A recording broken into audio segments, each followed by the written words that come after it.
How's it going, everyone? This is Clark Hellscream. We're doing yet another card review video. So these new cards have been very interesting, to say the least. Scholomance Academy has had no lack of flavor from these cards being revealed so far, so let's just go ahead and jump right into it so you guys know exactly what I'm talking about. This card isn't as flavorful as what we've seen so far, but 3 mana, Mage Spell, Combustion. Deal 4 damage to a minion. Any excess damage damages both neighbors. So the biggest thing with this card is that it reminds me about Rolling Fireball, although this kind of seems like a card that might see a little bit more play because it can give Mage a lot of breathing space in the early game, such as, like, you know, if you're fighting a zoo or something like that, you can deal 2 damage to a Flame Imp, maybe deal 2 damage to either, like, 2 other minions that are surrounding it to try and give yourself as much possibility of clearing the board as possible. So this card has some different applications rather than Rolling Fireball would have. So I'm kind of interested to see if this card will see play. I am leaning more towards no, just based off of what Mage is already doing so far. Maybe we might see this as a one-of in some Mage decks, but with Cyclone Mage getting a lot of support this expansion, I don't know if this is really going to be a card be hard run in decks, but if you get it randomly, it has chances of being really good. So overall, I would probably rate this card maybe 3 stars because it has the possibility of being good. However, I don't think this is a card we're going to hard run 2 of unless we're in a very aggro meta where Mage needs to have some kind of removal. So this card is very interesting. I'm going to give it 3 stars. Next up, we have Headmaster Kelthuzad. This card is definitely extremely flavorful because we don't have a lot of neutral cards that bring back minions for people. But this is a spell burst 5 mana 4/6, where if a spell destroys any minions, you get to resummon them. So, in the video where this is released, they obviously teased Brawl, because if this were to survive the Brawl, then it's absolutely insane for Warrior. However, something else that some people aren't considering is that single removal can be used as well. So, if you're playing Warrior again, you can play this card, and then play like a card like Shield Slam or Execute, which pretty much kills a minion outright. Then you get that minion on your side of the field. So, this card actually has a lot of different applications that I feel like people aren't 100% thinking about. Because, I mean, single target removal can be really powerful if you just destroy a minion. Warrior, Warlock, even Priest can really use this card effectively. Mage might have a bit of issue using this because they don't have a lot of very powerful 1-mana spells that actually destroy things. They have a lot of stall and a lot of, like, singular ping damage that can really work with it. But, like, Druid, I mean, I'm not Druid, Priest, Warlock, and Warrior are going to have the time of their lives with this kind of card. So I really feel like those classes are going to be very good. This card is easily 4 stars. The only reason why it's not 5 stars is because I feel like there's going to be some more powerful cards that come out in this expansion. And this isn't like an auto-include in a lot of classes. So this is definitely a card you have to build your deck around. But for that reason, it's 4 stars because it can have insane swing turns. Next up, we have another dual class card for Rogue and for Warrior. 4 mana 4/4 Seal Dancer. Battlecry, summon a random minion with the cost equal to your weapon's attack. So with this card, it's kind of interesting because with a lot of weapons, like especially for Rogue, you don't have a lot of like really high attack weapons. Like for Rogue, you have Woggle Pick, which is 4 attack, and for Warrior, you technically have Gorehowl, but Warriors really don't play Gorehowl. They play Livewire, Lance, Ankar, and if you're one of the few that plays Pirate Warrior, then you can play Arcanite Reaper. So on average, you're going to get a random 2-attack minion. So like, I'm sorry, not 2-attack minion, 2-cost minion. So because of that, like you get a 2-cost minion out of most of the Warrior weapons. So like, I'm really not sure how good this card is going to be in Warrior. And in Rogue, you really have to do something with your deck in order to make sure that this card can get value. Which means either running like Deadly Poisons in your deck, which is not really something that we want to do. So like in Rogue, I feel like this is very underwhelming, and in Warrior, I just don't know if it fits the bill for a card that you want to put in your deck because it's not very tempo based and it requires you to have a weapon to be good.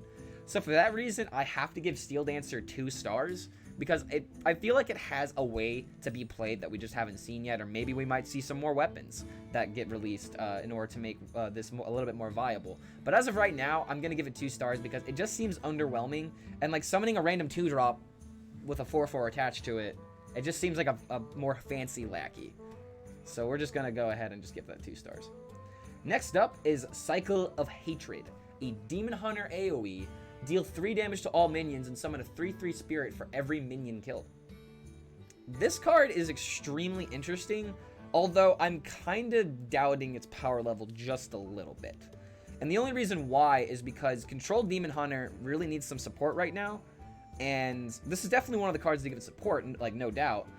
But, like, very late in the game, you get 3 damage AoEs, and, like, if you have minions yourself, it can also summon the spirits, so that's very, very interesting.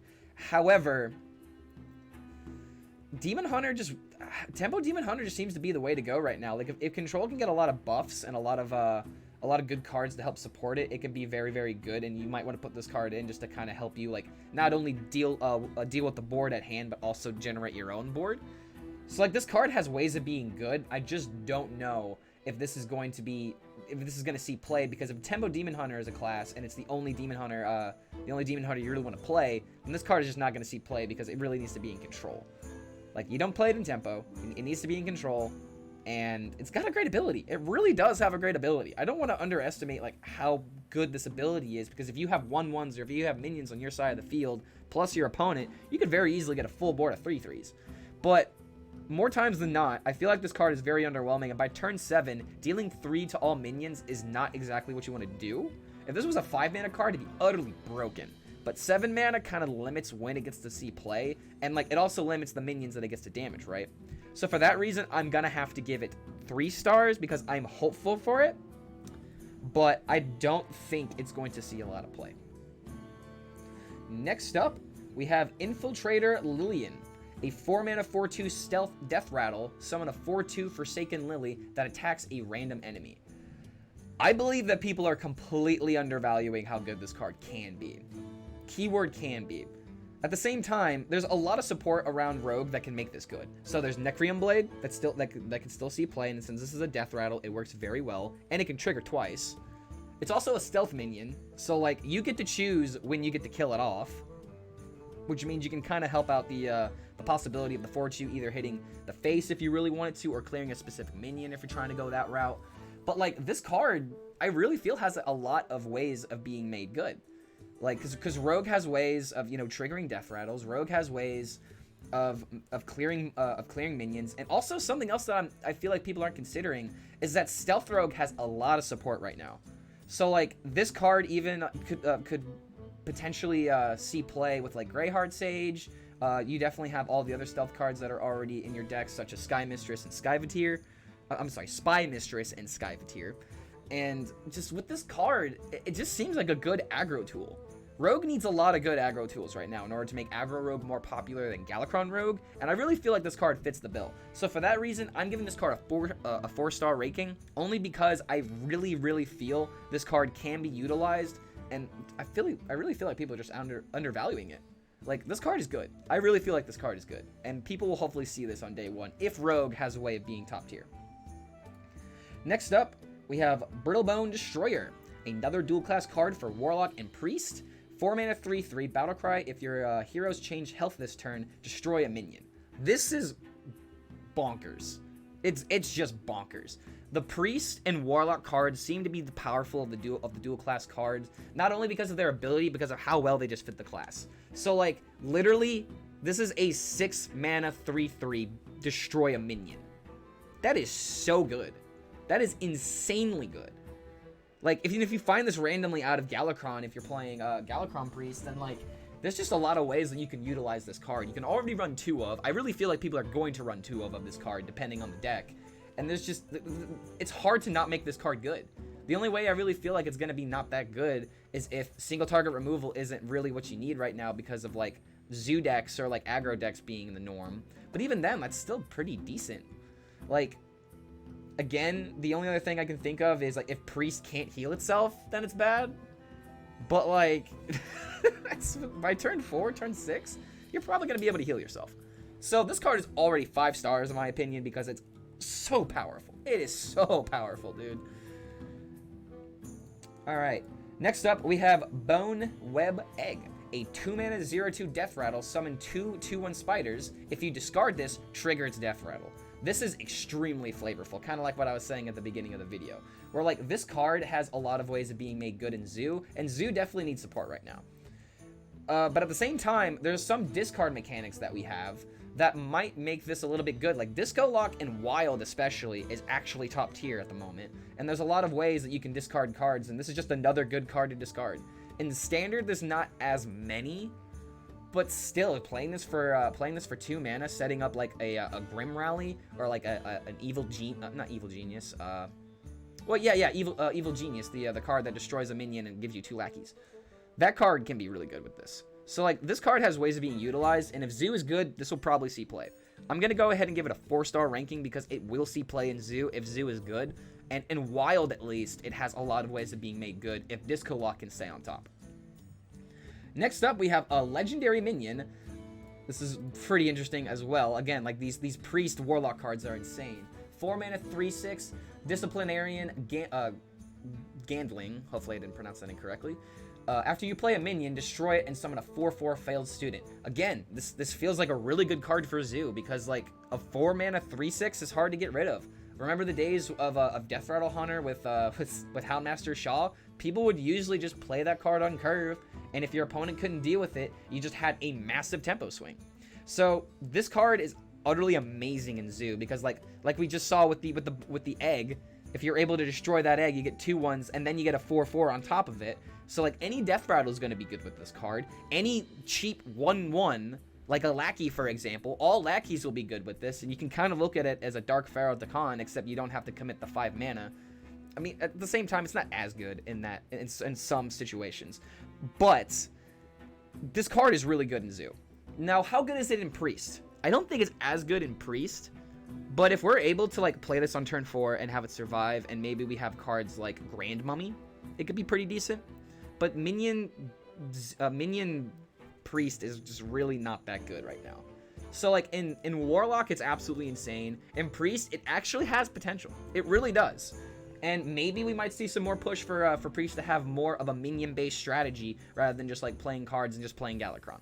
So this card is a 5-star card because of how good this card will be in Zoo if Zoo is good, and the potential in Priest is good as well. It's probably not going to see too much play in Priest as compared to Warlock, but it has ways of being good. So 5 stars for me. Next up is Flesh Giant, the last of the Warlock Priest cards. I don't even really need to tell you that this card is good, do I? 8 mana, 8/8, costs 1 less every single time your heroes changed health. Like, dude, that's insane. Every single time you tap, every single time Warlock injures itself, every single time that Priest plays Renew on its face or something like that. I feel like this card is going to be really, really insane in Warlock because of how many ways that you can damage your face in one single turn. And you might even be able to see this in Zoo. Like, this card could definitely see play in Zoo because you have a lot of cards that just deal damage to your face. So, like, this card is very scary in Warlock. In Priest, again, it's not as powerful, but there are definitely ways to where you can, fodder this out. And again, if minion-based strategies in Priest can get some more support, then this card will definitely see play because, it's just a big minion. Nothing wrong with playing a 0 mana 8/8, right? But yeah, 5 stars. Everyone's pretty much saying that this card is really, really good. I really feel like Warlock is going to abuse the hell out of this card. So be on the lookout for Warlock. It's looking pretty good. Next up, we have a regular Priest card, a 4 mana 2/6 taunt, Spellburst, gain control of a random enemy minion with 2 or less attack. Obviously, you're probably thinking of Cabal Shadow Priest. It just has a different way of being useful. Like, it also has taunt, and that's something that Cabal Shadow Priest doesn't have. But like Cabal Acolyte can be really good like on turn 5 against like Zoo decks or like against most aggro. If Aggro Warrior can survive, then you definitely steal a lot of their minions, and it's a taunt minion on top of it. So this card kind of screams screw you to aggro decks depending on what you're fighting. So like I really feel like this card has ways of being good, and there's also the classic what will become classic Cabal Acolyte into steal your opponent's Cabal Acolyte. Because they both have 2 attack. But in any case, I'm going to give this card a 3-star ranking, only because I'm not sure if Priest is going to be able to utilize this as effectively as you would want.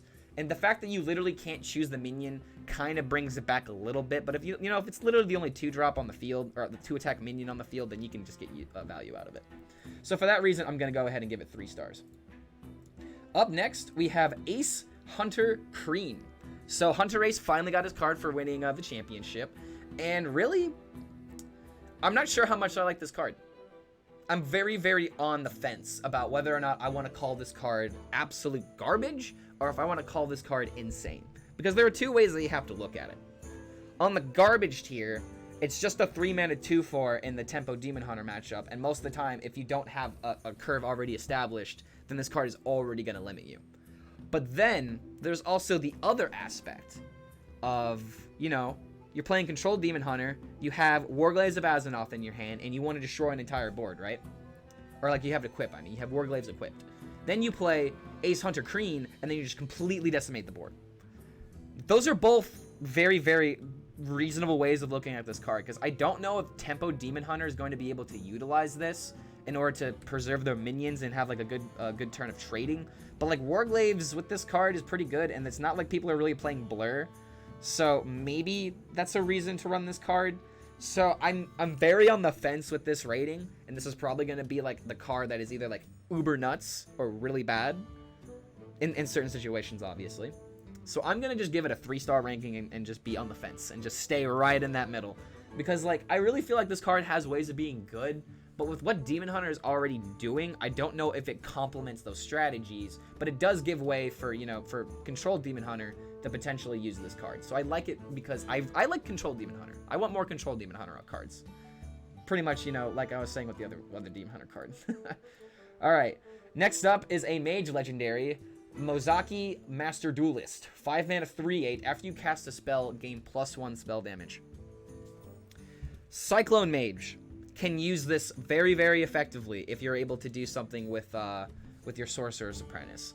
I don't know if there's an OTK available with this card because, like, I mean, to start off, you need this, you need double Sorcerer's Apprentice, and then you need to have like a bunch of spells to be able to play, maybe like Arcane Missiles or like Frost Bolts in order to deal damage. So if you're able to like have all of those cards in hand when this combo is set off, it's very, very powerful. But like you can't just spend all the game doing absolutely nothing in Mage. Like I feel like in Wild this card is also pretty decent, but in Standard it has ways of being used to where like you can just literally play it on turn 5, and a 3/8 is hard to kill. Like just think about when you play Malygos in Highlander Mage, when that 2/8 slams on the board on turn 5, like it's really hard for most people to get rid of it. And this is a card that is so important for your opponent to clear. If you play this on turn 5 and you have spells in your hand, you're just gonna have a field day. So this card I'm gonna rate a 4-star, and I'm gonna be very, very optimistic with this, that I feel like this is gonna find a deck that fits it perfectly. And like you can even look on the card, guys, it's got Arcane Missiles surrounding it, so they're definitely telling you what to use with this card. Play a whole bunch of Arcane Missiles and you'll have a fun time. So yeah, 4 stars. I really feel like this card will see play in a Mage deck. Next up is Ceremonial Maul, a 3-mana 2/2 Spellburst weapon for Paladin and Warrior. Summon a student with Taunt, stats equal to the spell's cost. I don't know how well Warrior is going to make this card work, because Tempo Warrior or Aggro Warrior really doesn't need this kind of card. There's not really spells that you want to play to give yourself Taunt minions. However, Paladin, on the other hand, has cards like Libram of Hope and Lay on Hands. We don't really play Lay on Hands, but like just case in point, like Paladin has so many higher cost spells that can probably generate taunts that are somewhat annoying for most decks to deal with. And something else that I actually like about this card is that you can only do it once. So like you can't just like summon a whole bunch of taunt minions with this and just like have them like steamroll the board. So luckily Spellburst is kind of keeping that on lock. So in Warrior you have like Brawl. In Warrior you also have like Plague of Wrath. But in Paladin you have the Libram of oh god, the Libram that gives you the weapon and makes all of your opponent's minions 1 HP. The Equality Libram. You have Libram of Hope. Lay on Hands. Like I'm struggling to find all of the high mana Paladin cards to think of. I'm sorry, but like you get my point. There's a lot more cards that Paladin can use to make this useful. And if you play Ankar and you get a 2/3, oh well. So in Warrior it seems weak and Paladin seems strong. I'm going to go ahead and give it a 3-star because in Paladin it could see play, but Paladin really needs some help in order to see some play. Up next is one of the most powerful cards that we've seen so far in my opinion, and let me tell you why. A 5-mana 4/5 Death Rattle, summon all 4 basic totems, overload for 2. So yeah, the overload sucks, but we're not really looking at the overload. We're looking at the totems, and we're looking at the fact that this is almost a must-kill minion. So like here's the ways that you got to think about this card. This card will see play in a totem token shaman deck for sure. Which means that when you play this card and your opponent kills it, they got to be able to kill the totems. Otherwise, you're going to be able to play Bloodlust for 12 damage, like almost immediately following it, unless you play this on turn 5. So because of that, you also have cards that can make this even more useful if it survives. You trade it away, you get your totems, and then you play like Soul the Murloc, for example. Like this is a great setup for token shaman in order to be really, really powerful. So like, you also have something else to consider where Shaman has cards like Totemic Reflection, where they can literally summon copies of this card.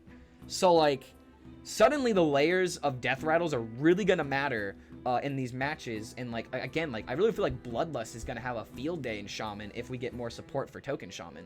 But like, this card is great for it. Like, memes aside, you also have the card where if you have all 4 totems, you can summon Alakir. But like, dude, that is the biggest meme that I've seen in a while, and a lot of people on Reddit are having fun trying to come up with combos for that. But in any case, Totem Goliath is a 5-star card because it completely enables Token Shaman in every single way possible. And if Totem Shaman becomes even more popular, then it's just even more insane because we have a lot of Totem support cards. Next up is probably the most controversial card, or most talked about card in the past couple of days, Glide. 4 mana Demon Hunter spell, shuffle your hand into your deck, draw 4 cards, and if you have Outcast, your opponent does the same. Where to begin with this card? There are so many situations to think of that like make this card absolutely amazing or absolutely trashed here. And I'll start with the amazing aspect first. Obviously, what most people thought of when this card was released, hey, if I'm playing a quest lock that's already completed its quest, don't worry about them drawing cards. Just for the sake of this example, actually, we'll use Handlock just to make it easier. If you're playing a Handlock, they have 9 cards. You play this card with Outcast. Suddenly, they only have 4, and you're refilling a hand if you have no cards in your hand when you play this. That is absolutely insane. That is so much value that you got for yourself and disruption for your opponent that they cannot play around. Like, they draw 4 cards, and then they better hope that those 4 cards are useful. But then there's also the other aspect of this, where if you're in a Tempo Demon Hunter mirror or like an aggro mirror, and suddenly you play this card, like you've played all of your cards, you top deck this card, and you don't want to give your opponent any refill because they also have an empty hand. So suddenly you're playing this card, you're already 4 mana down, and you have to make your turn, and then you're giving your opponent essentially 5 cards with their next draw, and then they have all of the initiation. So this card is kind of hard to evaluate because it really, really depends on how the meta is going to look, and if this card is going to be popular in Tempo Demon Hunter. But I really don't think that it is. Maybe we see it as a one-of because, like, on the off chance that, like, you literally just, like, play this when it's, like, in the middle of your hand with, like, 3 cards, you might be able to get some that you need. But, like, in Tempo Demon Hunter, it's very, very make it or break it. So, like, I'm going to go ahead and give Glide a 3 ranking. Only because, again, I'm on the fence of whether or not this card is going to be uber nuts or absolutely trashed here, to where you can't even play it because the way the meta is. This card is very, very meta dependent. And, like, there's really not a lot of ways to where you can fodder out the Outcast. I mean, to where you don't fodder out the Outcast to where it only benefits yourself. Because if this card is on the far left, like most Outcast cards usually are, if they're high cost and you really want to get, like, the value out of the Outcast. So, like, when that happens, like, you just have a refill and you give your opponent a refill and it just doesn't do much. Like, this card is... It's hard to evaluate, and I feel like 3 stars is fair. Alright, next up, the last card of this video is Philosophy. Philosophy. Like Fellfire, but philosophy. It's the best way to think of pronouncing this card. But this card is actually really insane. It's another dual class card for Warlock and for Demon Hunter. The Demon Hunter card. Copy the lowest cost demon in your hand, Outcast, give both +1/+1. So if you're able to, in a perfect world, play this with the Prime, that's absolutely great because then you can get 2 of the Primes. If I remember correctly, that card is a demon, but if not, oh well. But in any case, there's also like cards, you know, like Flame Imp, like giving this to a Voidwalker is really, really good. But like at the same time, what if there's a way to fodder this out, like in Wild with with Voidcaller? you know, the 3/4 summon a demon from your hand. Like, there are ways to where this card can be used for, like, bigger demons. And, like, I don't really know how important the buff is, but just adding another copy of a demon can go a long way depending on what you're wanting to copy. Like, giving yourself another Doomguard, for example, can be pretty useful if you have Skull of the Mana Rai and Q-Block. But Q-Block is already it's kind of already a fit list as it is, and the 30 cards are kind of established, so I don't really think this sees play for that reason. But then you have the other aspect for Demon Hunter, where you have cards like Satyr Overseer and and Sightless Watcher and a bunch of other demons that could actually be pretty useful if you copy them into your hand. Getting another Priestess, for example, having a 7/6 Priestess could maybe go a long way in the matchups that really drag on to the late game. So, like, I feel like this card has ways of being useful, but, like, obviously people are going to run this in Zoo first day. I really don't think a lot of Demon Hunters are going to play this because it's not very tempo-based. So for that reason, I'm going to go ahead and give it a 3-star because I'm kind of on the fence. A lot of these cards I'm on the fence with, but, like, this is one of those cards where it's like, what do we want to copy? How often do we copy it? And does the +1/+1 really matter? And there you have it. Those are some of the new cards that we have released. There's a lot of new cards that have been released as well, and I will definitely be working on those videos. So if you like what you see, go ahead and subscribe, give it a like, and go ahead and comment what you're excited about. And if you feel like I'm wrong about some of these assessments, let me know your opinions in the comments, and I'll check you guys out later for the next card review. Have a good one.